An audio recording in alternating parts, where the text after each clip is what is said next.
que se acerque a ti y encienda hoy tu altar. Déjalo. Al final de este capítulo, que es la oración que el Señor hace en tres diferentes divisiones. Ora acerca de Él, ora por sus discípulos y ora por los que han de creer, los que iban a creer por medio de los discípulos, es decir, todos nosotros. Y en la parte final de esta oración, comenzando en el versículo número 18, el viernes pasado llegábamos al versículo 17, con el favor de Dios vamos a ver del 18 en adelante. El Señor está concluyendo esta oración del capítulo 17 de Juan. Recuerde que aquí está a quizás minutos de ser entregado, de entrar a lo que era la agonía física y espiritual también más grande que él había experimentado. Y en el versículo 18 dice: orando Jesús, recalco eso, dice: como tú me enviaste al mundo, yo también los he enviado al mundo. Y por ellos yo me santifico, para que ellos también sean santificados en tu verdad. La palabra santificación, creo que en el día domingo hablaba un poco acerca de esto, y le decía que es una palabra que lo que quiere decir es algo que está apartado. Versículos 18 y 19 dice que Él nos envía de la manera en que el Padre lo envió a Él, y dice que Él se santifica para que los discípulos también fueran santificados en la verdad. ¿Cómo se santificó Jesús? Es la pregunta. ¿Cómo se santificó Jesús? Bueno, se santificó o se apartó haciendo lo que el Padre le había enviado a hacer, haciendo las obras que el Padre le había enviado a hacer. El Señor no actuó, aún siendo Dios, no actuó según su propia iniciativa, no fue lo que Él quiso hacer, sino que estaba haciendo lo que el Padre le había mandado a hacer. Podemos ver pasajes como en Juan 4:34, dice: Jesús les dijo: mi comida es hacer la voluntad del que me envió y llevar a cabo su obra. Ve esas frases: hacer la voluntad del que me envió y llevar a cabo su obra. En otras palabras, Él no vino a hacer lo que Él quería o lo que le parecía, sino estaba haciendo lo que el Padre le había encomendado a hacer. En el 5:19 de Juan dice: por eso Jesús respondiendo les decía: en verdad os digo, que el Hijo no puede hacer nada por su cuenta, sino lo que ve hacer al Padre. Porque todo lo que hace el Padre, eso también hace el Hijo de igual manera. Esto no quiere decir que Jesús no tuviera la capacidad de hacer los milagros que hizo. De hecho, los hizo porque tenía la capacidad. Pero tenía la capacidad también de hacer esos milagros y hacer muchos otros milagros. Pero no hizo los otros milagros porque no tenía la autorización o no estaba en el plan del Padre. Podía haber ido a otros lugares a predicar, pero él fue a donde el Padre le mandaba, le autorizaba que fuera a predicar. Por eso dice claramente aquí, todo, dice, no puede hacer nada por su cuenta, sino lo que ve hacer al Padre. Una sumisión total a la voluntad del Padre. Por eso estaba él desarrollando una vida muy peculiar, muy única, que estaba directamente ligada, unida a lo que el Padre quería hacer, una actitud de obediencia total. El 6:38 de Juan habla sobre el mismo concepto y dice: porque he descendido del cielo, y recalca una vez más, no para hacer mi voluntad, sino la voluntad del que me envió. Claramente vemos en el Evangelio de Juan que el Señor vino a hacer la voluntad del Padre. No estaba haciendo su voluntad, no se estaba moviendo según sus propios intereses.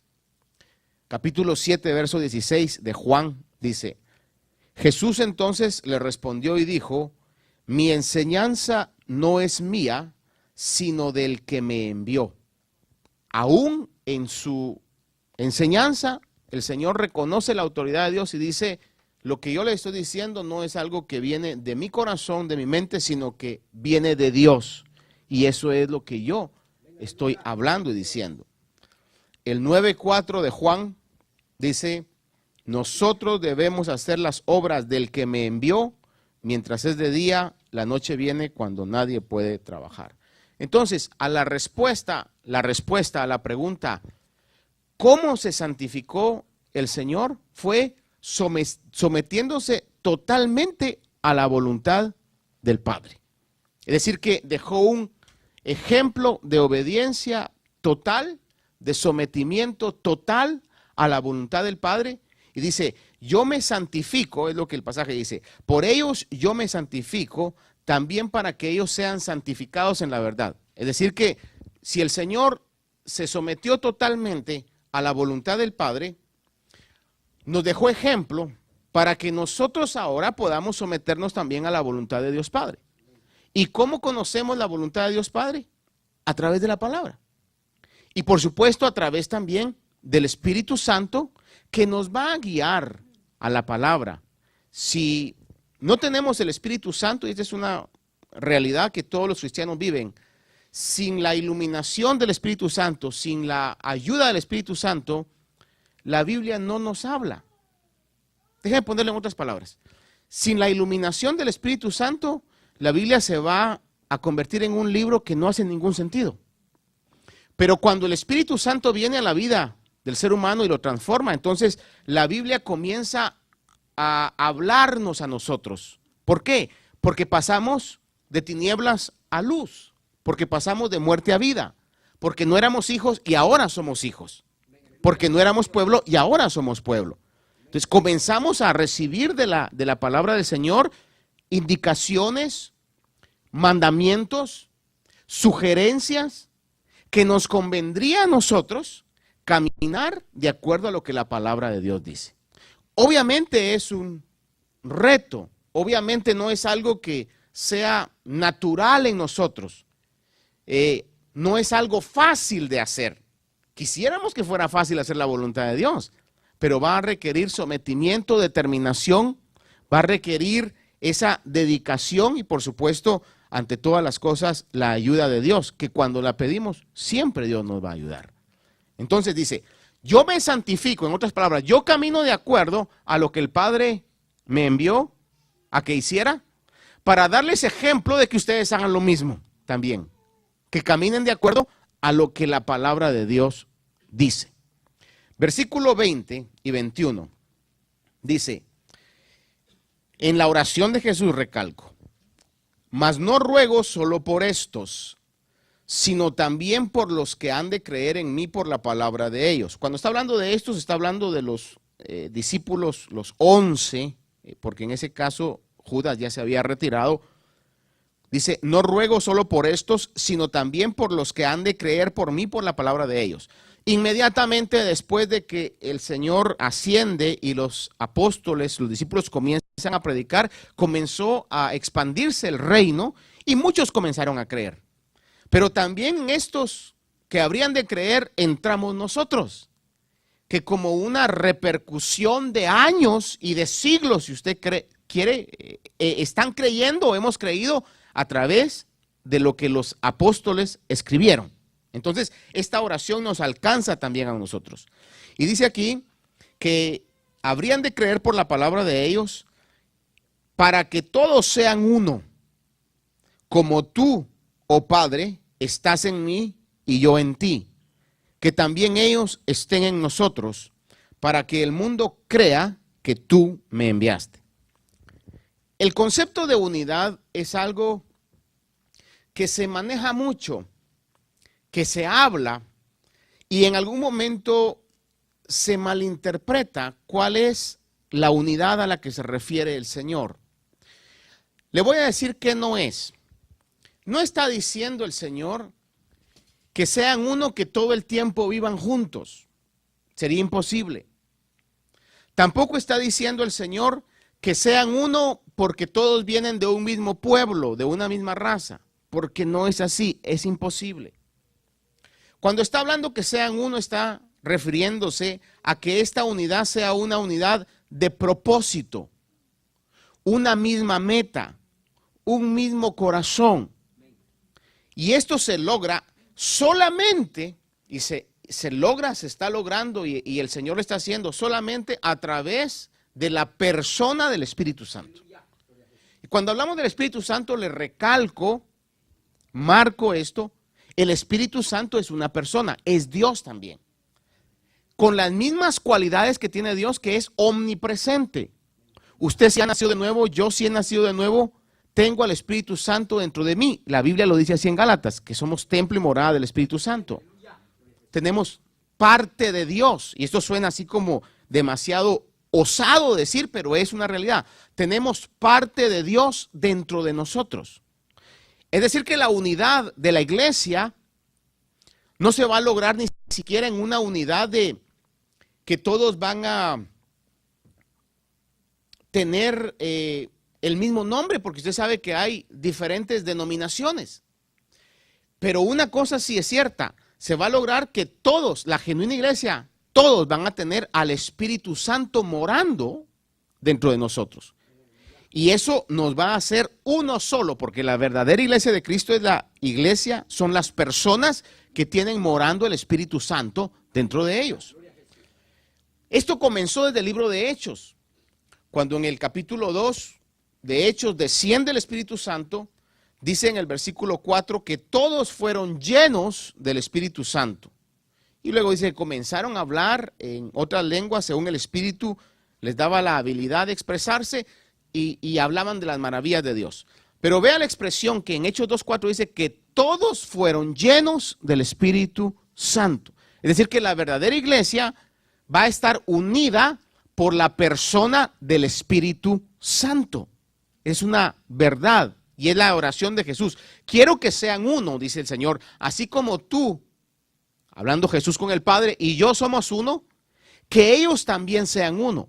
¿Y cómo vamos a poder ser uno si nacimos en lugares distintos? Si nacimos en épocas distintas. Sin embargo, los cristianos del siglo pasado, con los cristianos de este tiempo, y si el Señor no ha venido, los cristianos del siglo entrante van a ser uno. ¿Cómo eso se logra? A través de la persona del Espíritu Santo morando dentro de nuestros corazones. En Hechos 2:4 comenzó ese milagro, esa acción maravillosa.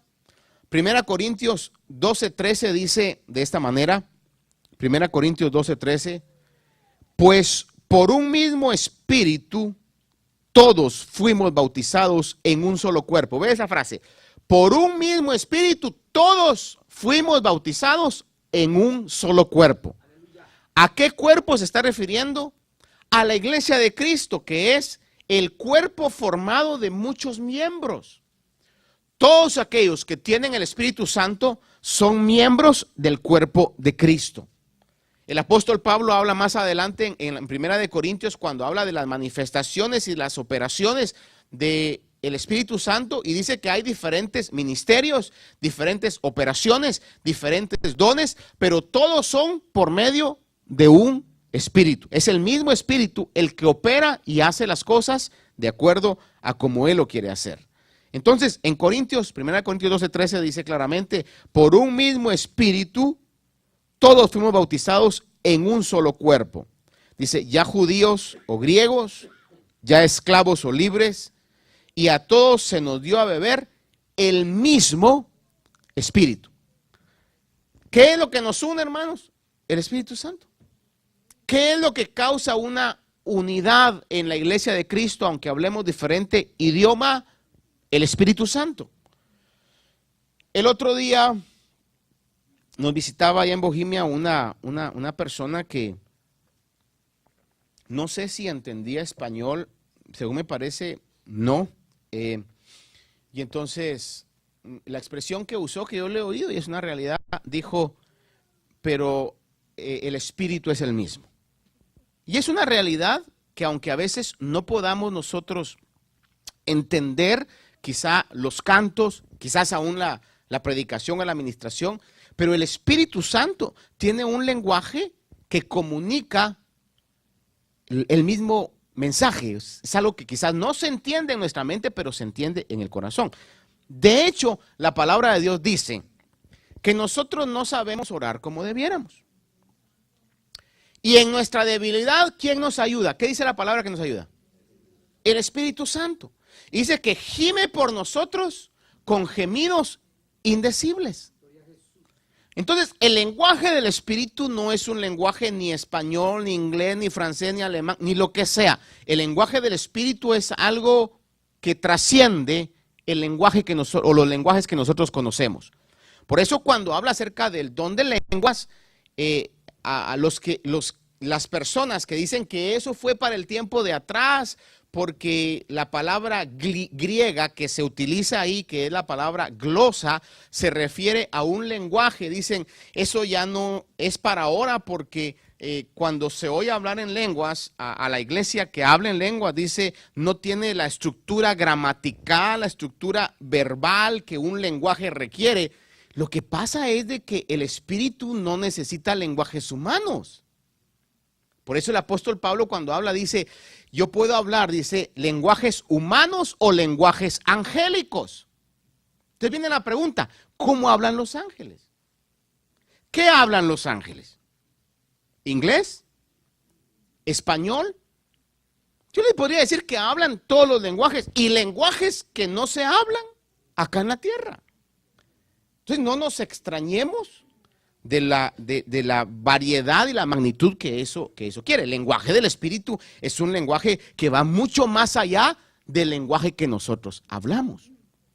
El punto es que todos participamos del mismo Espíritu, comenzó desde el libro de los Hechos, y el Espíritu es el que nos une a nosotros. Por un mismo Espíritu nos dio a beber a todos de ese mismo Espíritu.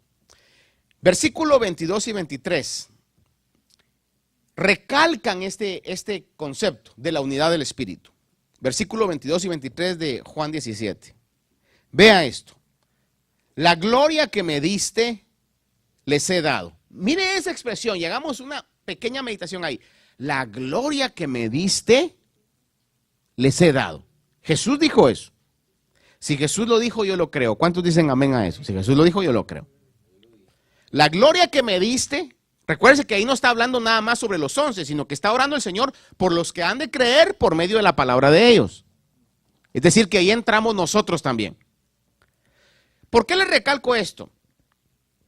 Si nosotros conocemos la doctrina bíblica, cuando venga la acusación del enemigo, cuando vengan las luchas espirituales que yo le decía, creo el día domingo, que es real, la batalla espiritual es real, o el viernes pasado creo que hablamos sobre estos tres aspectos, la batalla espiritual es real, y el enemigo vaya a venir a poner duda, vaya a poner temor, vaya a poner angustia.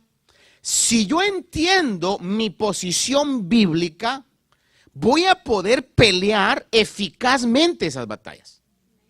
Pero si no la entiendo, entonces yo me voy a sentir miserable, me voy a sentir olvidado, me voy a sentir despreciado, me voy a sentir cristiano de segunda categoría, cuando no hay. Si usted tiene el Espíritu Santo y yo tengo el Espíritu Santo, ¿quién es mayor? Ninguno, los dos tenemos el mismo Espíritu Santo. Entonces, al entender yo mi posición, el diablo va a venir y me va a atacar con los argumentos que sean, pero yo voy a poder defenderme eficazmente por medio de la palabra. Y es lo que el Señor Jesús utilizó cuando fue tentado. ¿Utilizó Jesús sus conceptos, sus ideas o utilizó la palabra? De igual manera nosotros también tenemos que hacer uso de la palabra. Entonces, cada vez que algún pensamiento venga haciéndonos sentir como cristianos de segunda clase, usted dígale, no, yo creo la palabra del Señor en la oración de Jesús en Juan 17 que dice, la gloria que me diste, yo les he dado. Yo soy participante de una gloria muy especial, de una gloria muy particular de esto. Dice, para que sean uno, una vez más recalca el concepto, para que sean uno, así como nosotros, está hablando Jesús con el Padre, así como nosotros somos uno. Y vea la frase siguiente, yo en ellos. Jesús está diciendo, yo en ellos. Y le está diciendo al Padre, tú en mí. Para que sean perfeccionados en unidad. Para que el mundo sepa que tú me enviaste y que los amaste como me has amado a mí. Otro punto. ¿Será que Dios nos ama? Ahora, haga de cuenta que el diablo viene y le dice, a ti no te ama Dios. ¿Qué le va a responder usted? Si vamos de acuerdo a la palabra del Señor, vamos a decir, la palabra dice que así como amó a Jesús, así también me ama a mí.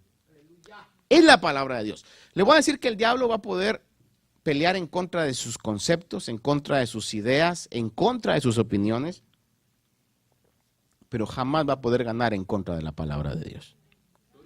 Por eso nos conviene saber la palabra de Dios y caminar sobre lo que la palabra de Dios nos dice. Entonces el Señor está orando, está intercediendo y dice de que hemos sido amados de parte del Padre. Estos versículos 22 y 23 hablan y recalcan esa unidad que tenemos a través del Espíritu. Colosenses 1:27 dice una frase en este pasaje, no todo el versículo, pero una frase que dice Colosenses 1:27 dice, Cristo en vosotros, la esperanza de gloria. Vea esto, Cristo en vosotros, la esperanza de gloria. Y le voy a preguntar algo que le pregunté tiempo atrás, para que podamos entenderlo y entendamos los conceptos que manejamos. ¿Cuántos tenemos a Jesús en nuestro corazón? ¿Cuántos somos templo y morada del Espíritu Santo? Entonces, ¿qué? ¿Está Jesús o el Espíritu? ¿Quién está dentro de usted? Los dos. Porque Jesús y el Espíritu y el Padre son uno. Es importante reconocer eso. Por eso es que en base a eso tan, quizás en ese punto 1, punto 2 y punto 3 que se lo pongo yo, entendemos cuando Jesús habla y dice que nos dio la gloria que a Él le habían dado. Usted ha visto que el profeta Isaías habla y dice, hablando de Jesús, el Espíritu del Señor está sobre mí porque me ha ungido el Señor. ¿Cuál fue la gloria que el Padre le dio al Espíritu, a Jesús? El Espíritu Santo. Aun cuando usted mira el pasaje que es bautizado Jesús, dice de que se oye una voz del cielo que dice, este es mi Hijo amado, a Él oíd, en Él me complazco. Pero dice que miran al Espíritu que desciende como en forma de paloma. Mira usted, por ejemplo, en el inicio del Evangelio de Lucas, que dice que el Señor es guiado por el Espíritu al desierto, donde va a ser tentado por 40 días. Y cuando regresa, dice, regresó en el poder del Espíritu. Es decir, que la gloria de Jesús estaba en que tenía el Espíritu Santo morando dentro de él. Era uno. Y miren lo maravilloso que dice, a nosotros que íbamos a oír por medio del testimonio de los apóstoles originales, dice, la gloria que me diste, es decir, el Espíritu, esa les he dado. Y recalca el concepto, para que sean uno. Así como tú y yo somos uno.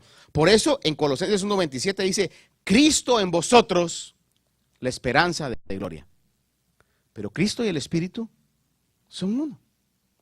Por eso le decía tiempo atrás, hay pasajes como cuando los apóstoles, en el caso del apóstol Pablo, está en uno de los viajes misioneros, dice que en un momento el Espíritu Santo les impidió, y siguiendo el relato dice, y luego el Espíritu de Cristo nos impidió. Como que se mencionaran dos espíritus, pero es lo mismo, el Espíritu de Cristo y el Espíritu Santo es el mismo Espíritu Santo, el Espíritu de Cristo. Jesús y el Padre son uno. Por eso una de las cosas que yo he llegado a comprender y se me ha hecho más real en este punto es de que me recuerdo que tiempo atrás yo tenía mis dudas por algunas opiniones que había escuchado de que la alabanza y la adoración tenía que ser solamente a Jesús, otros decían solamente al Padre. Y en algún momento yo decía, ¿pero qué del Espíritu? Y le comentaba tiempo atrás, hermano, esto de que hubo un canto que yo tuve el privilegio de poder componer, que que le ha dado la vuelta al mundo y lo que habla es del Espíritu. Entonces en mí traía más cuestionamientos. Si al Padre hay que adorar, si a Jesús nada más hay que adorar, ¿por qué entonces este canto ha sido de tanta bendición? Y es por el concepto de que ya sea el Padre, ya sea el Hijo, ya sea el Espíritu, son uno, son Dios. Entonces la pregunta sería, ¿podríamos adorar y debemos adorar al Espíritu Santo? Yo, mi opinión y lo que veo en la palabra del Señor, 100% seguro que sí. Espíritu Santo, te adoro. ¿Por qué? Porque es Dios. Y es lo que ha sido depositado dentro de nosotros, de parte de Dios. Es la gloria que Jesús recibió y es la gloria que transmitió también a nuestras vidas. ¿Cuántos se alegran que tenemos esa gloria de parte de Dios? Por eso dice en Colosenses, Cristo en vosotros, la esperanza de la gloria. Segunda de Pedro 1:4 dice también parte de este versículo, de la segunda carta de Pedro 1:4, dice que nos ha concedido sus preciosas y maravillosas promesas, a fin de que por ellas lleguéis a ser partícipes de su naturaleza divina. Vea esto, sobre su vida y sobre mi vida, hermanos, que hemos nacido de nuevo, sobre nuestra vida hay promesas grandes. El griego da la idea de mega promesas. Que por esas promesas dice, lleguemos a ser partícipes, vea esto, de su naturaleza divina.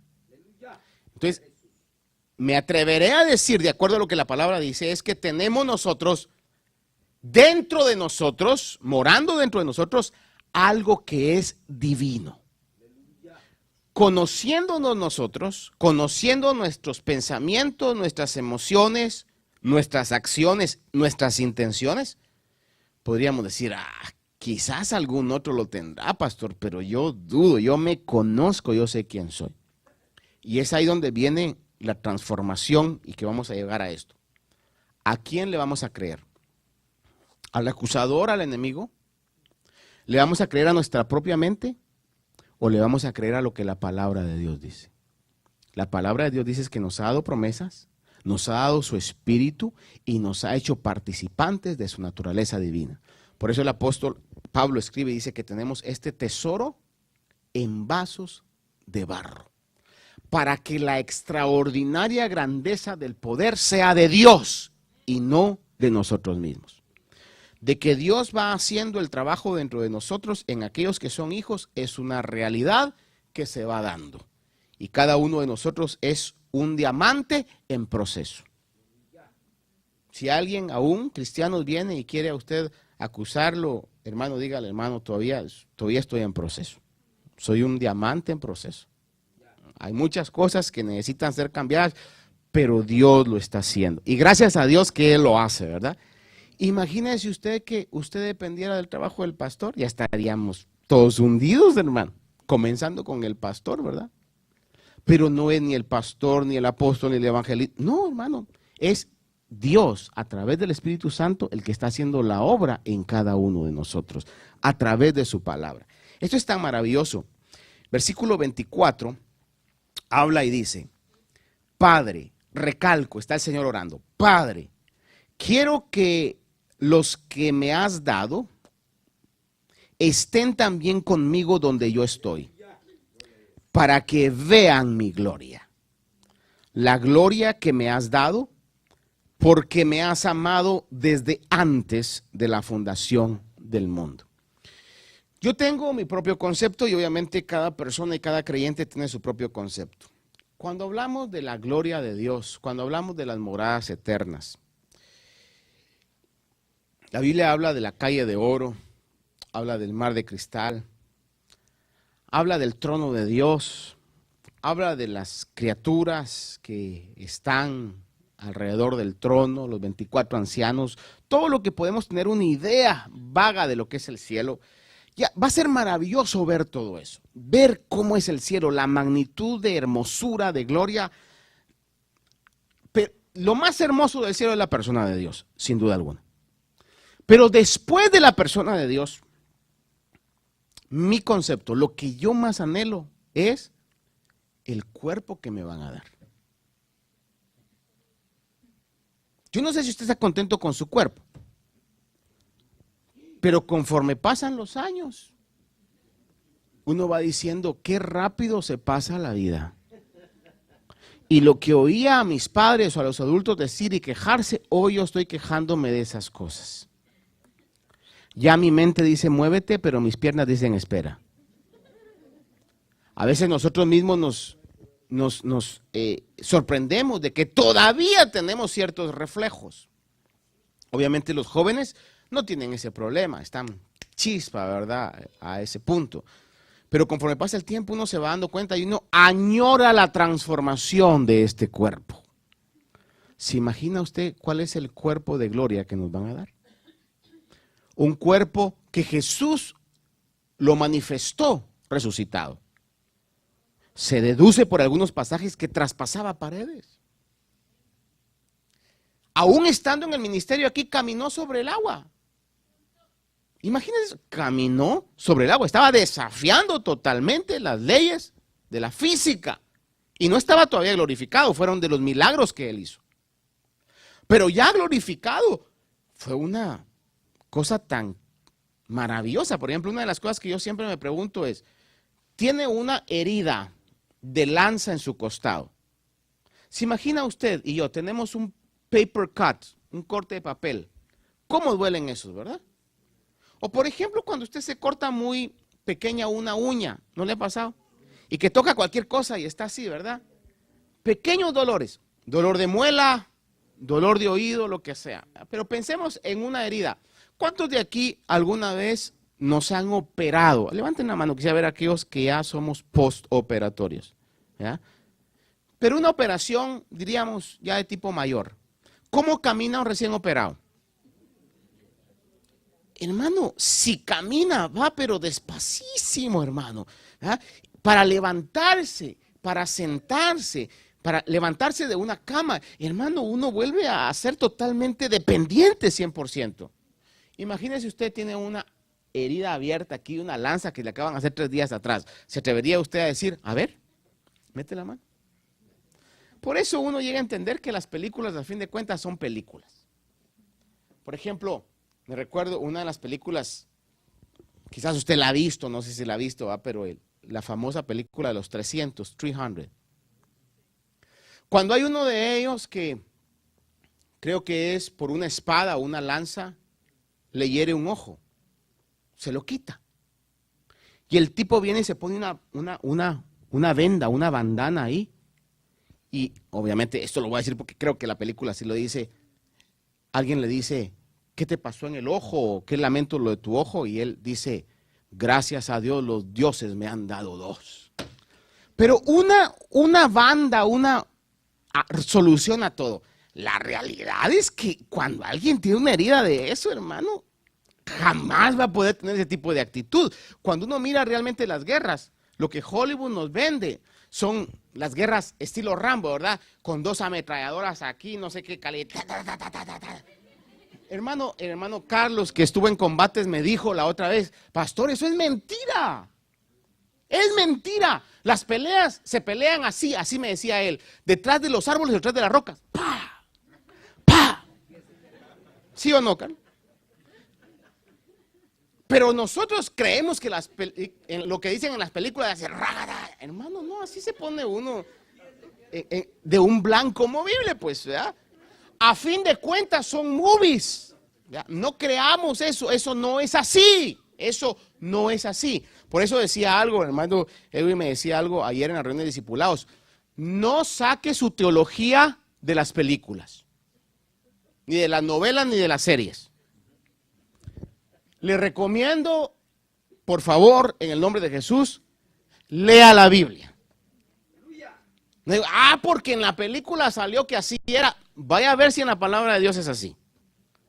Entonces, cuando vemos nosotros eso, yo le digo, ¿qué será un cuerpo glorificado? Donde vamos a poder decir, como en el caso de Jesús, era, no sé, un cuerpo maravilloso que le dijo a Tomás, mete la mano. No sé, hermano, y ahí estaba, si me permite usted, en su cuerpo glorificado con volumen bajo. Porque cuando el apóstol Juan tiene la visión del Apocalipsis y lo mira glorificado, hermano, le afecta totalmente, que cae como muerto. Entonces dice el verso 24. Quiero que estén conmigo donde yo estoy para que vean mi gloria. La gloria que me has dado porque me has amado desde antes de la fundación del mundo. Un día los creyentes no solamente vamos a ver su gloria, sino que vamos a participar de ella. Les repito, un día no solo vamos a verla, sino vamos a participar de esa gloria. Filipenses 3, 20 y 21 dice, maravilloso este versículo, porque nuestra ciudadanía no está en los cielos. Perdón, porque nuestra ciudadanía está en los cielos, de donde también ansiosamente esperamos a un Salvador. Estoy leyendo Filipenses 3, 20 y 21. Nuestra ciudadanía está en los cielos, de donde esperamos ansiosamente a un Salvador, el Señor Jesucristo, el cual transformará el cuerpo de nuestro estado de humillación en conformidad al cuerpo de su gloria. Vea esto, consolémonos todos. Este cuerpo que se enferma, que se cansa, que obviamente no es el cuerpo que quizá usted hubiera querido, es un cuerpo que está en un estado de humillación, pero va a transformar este cuerpo. Dice que va a ser transformado en conformidad al cuerpo de su gloria, por el ejercicio del poder que tiene aún para sujetar todas las cosas en sí mismo. ¿Cuántos se alegran de que este cuerpo es temporal, hermano? Y nos van a dar un cuerpo de acuerdo a lo que el Señor tenía. Primera de Juan 3.2, primera carta de Juan 3.2, dice, amados, ahora somos hijos de Dios, y aún no se ha manifestado lo que habremos de ser. Pero sabemos que cuando Él se manifieste, seremos semejantes a Él, porque le veremos como Él es. Aquí lo que está diciendo es lo siguiente. Cuando nosotros podamos tener ese encuentro, ya sea porque la iglesia va a ser arrebatada, vamos a pensar en el arrebatamiento, hermano, va a ser una iglesia que su mismo cuerpo va a ser transformado. Y en el momento que podamos tener ese, no sé, quizás la transformación va a surgir porque en nuestros ojos espirituales se van a abrir y vamos a poder percibir la gloria de Jesús, y eso va a causar en nosotros algo que va a transformar nuestro cuerpo. Parece ciencia ficción, se oye como ciencia ficción, pero es la palabra de Dios. Dice que cuando la trompeta suene, los muertos en Cristo resucitarán, y los que estemos vivos, los que hayamos quedado, seremos transformados para encontrarnos juntamente con Jesús en el aire. Los muertos van a resucitar. Los que hayan muerto la semana pasada, el año pasado, o el siglo pasado, o el milenio pasado. ¿Cómo va a ser eso? Hermano, el Dios que cuando dio la palabra hizo los cielos y la tierra, puede hacer todas las cosas. En algún momento a mí me preguntan, pastor, ¿será que se puede incinerar a una persona que haya fallecido? Yo le digo, como quiera. El único pasaje que está en contra de eso, que algunos lo malinterpretan a mi opinión, es cuando dicen que por causa de el rey de Moab, si no me equivoco, que dice que calcinó los huesos de sus enemigos. Pero ahí no está hablando de que el hecho sea lo malo, sino la acción. O sea, era tanta su rabia, su odio, que dijo, acaben y hasta que quede polvo de eso. Pero por ejemplo, ¿qué de aquellos cristianos que murieron hace 1000 años? Muchos de ellos, y depende de las condiciones, ya ni los huesos están. O le pregunto, por ejemplo, de aquellos que mueren calcinados, ¿o qué de aquellos, por ejemplo, que sus restos no se encontraron y que quizá quedaron pulverizados en el 9/11? Quedaron incinerados. Porque están incinerados, ¿el Señor no los puede resucitar? Claro que sí, Él es poderoso, hermano, para cualquier cosa. Ahí va a darnos cuerpos nuevos. Dios es poderoso y es la esperanza que nosotros tenemos. Maravilloso eso. Todavía no se ha manifestado lo que habremos de ser. Mientras tanto, hoy participamos de esa gloria espiritualmente. Y por fe. Ahora, es maravilloso el futuro, es precioso el futuro, pero estamos viviendo en el presente, ¿verdad? Déjeme ponerlo en este aspecto. Es como cuando uno está estudiando. Voy a pensar que alguien está estudiando, por ejemplo, para ser médico, doctor.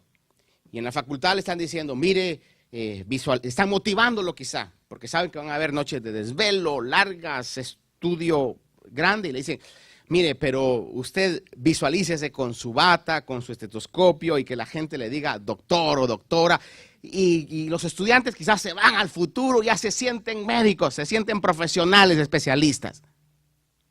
Pero en un momento determinado les tienen que decir, ok, ahora regresen a su realidad. Eso es lo que va a pasar.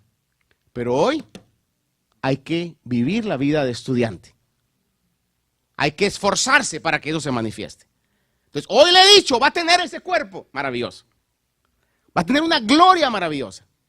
Pero hoy tenemos que aprender a gozarnos y a pelear esta batalla espiritualmente. Hoy estamos viviendo de eso. 2 Corintios 3:18 nos dice cómo. 2 Corintios 3:18 dice, pero nosotros todos, con el rostro descubierto, contemplando como en un espejo la gloria del Señor, es decir, cuando está hablando del espejo, está hablando de la palabra de Dios. Contemplamos por medio de la palabra del Señor la gloria del Señor. Dice, estamos siendo transformados en la misma imagen de gloria en gloria, como por el Señor el Espíritu. Hermanos amados, hoy, aunque todavía no tengamos ese cuerpo, pero una realidad es que hoy, poco a poco, si usted me permite, paso a paso, quizá no a pasos agigantados, pero estamos siendo transformados. Estamos siendo transformados. Hermano, yo quisiera ya no tener ninguna mala intención. Yo quisiera tener totalmente la mente de Cristo. Quisiera vencer las tentaciones, hermano, inmediatamente llegan a la mente. Y creo que es el anhelo en todo mundo. No se logra, pero poco a poco el Señor está haciendo algo. Y día a día, aquellos que confiamos en Él, creemos en Él, nos depositamos en Él, estamos siendo transformados. Y cada día cobramos más fuerza, estamos creciendo más en santidad, en temor de Dios. Y está haciéndole el Señor hoy esa transformación. Versículo 25 y 26, termina la oración y dice, oh Padre justo, aunque el mundo no te ha conocido, yo te he conocido. Y estos han conocido que tú me enviaste. Yo les he dado a conocer tu nombre y lo daré a conocer para que el amor con que me amaste esté en ellos y yo en ellos. Estos versículos resumen la oración de Jesús. Y quizás un pasaje que resume esta esperanza maravillosa es Romanos 5:5, que dice, y la esperanza no desilusiona. Diga conmigo, la esperanza no desilusiona. La esperanza de Dios no desilusiona. ¿Cuántos tienen la esperanza que vamos a ver esa gloria? Vamos a tener ese cuerpo, vamos a tener esas mega promesas, esos maravillosos cumplimientos se va a dar. La esperanza no desilusiona, porque el amor de Dios, ya le dije yo, ¿a qué magnitud nos ama Dios? Igual que amó a Jesús. Porque el amor de Dios ha sido derramado en nuestros corazones, dice, por medio del Espíritu Santo. Voy a usar una expresión, no me lo vaya a tomar a mal, por favor, se lo ruego, perdóneme lo que voy a decir.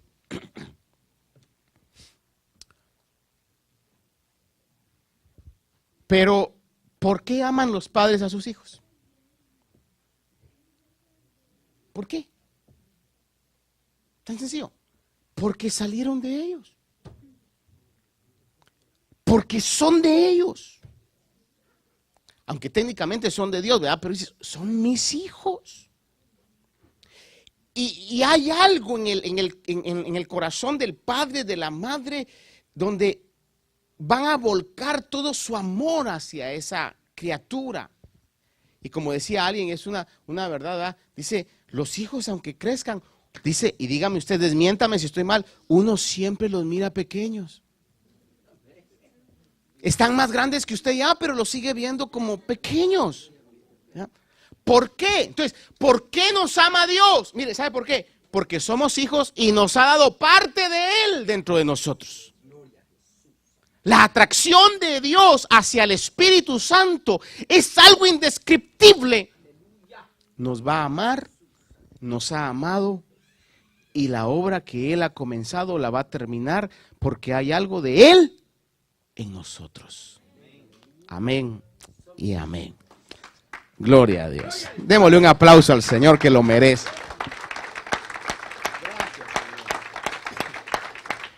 Por favor, póngase de pie esta noche. Le invito a que se una conmigo, levante sus manos y no nos cansemos.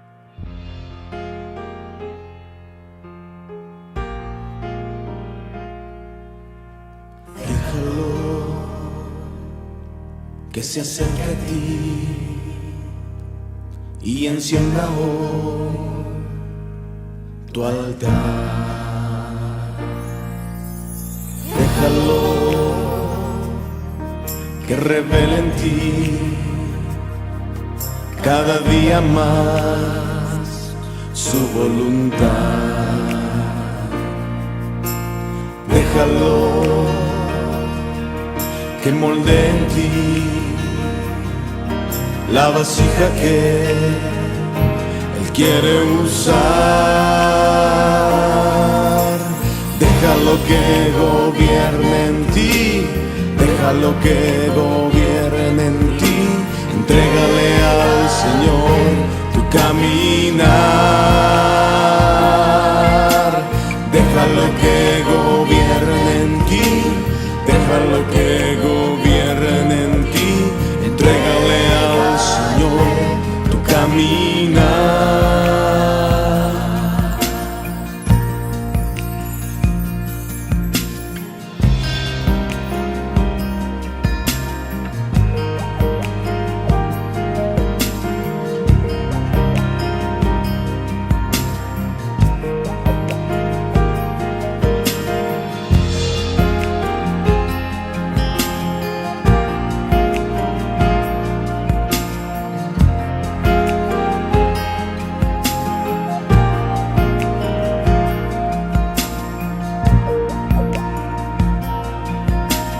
Déjalo que se acerque a ti y encienda hoy tu altar. Déjalo que revele en ti cada día más su voluntad. Déjalo que moldee en ti la vasija que Él quiere usar. Déjalo que gobierne en ti, déjalo que gobierne en ti. Entrégale al Señor tu caminar. Déjalo que gobierne en ti, déjalo que gobierne.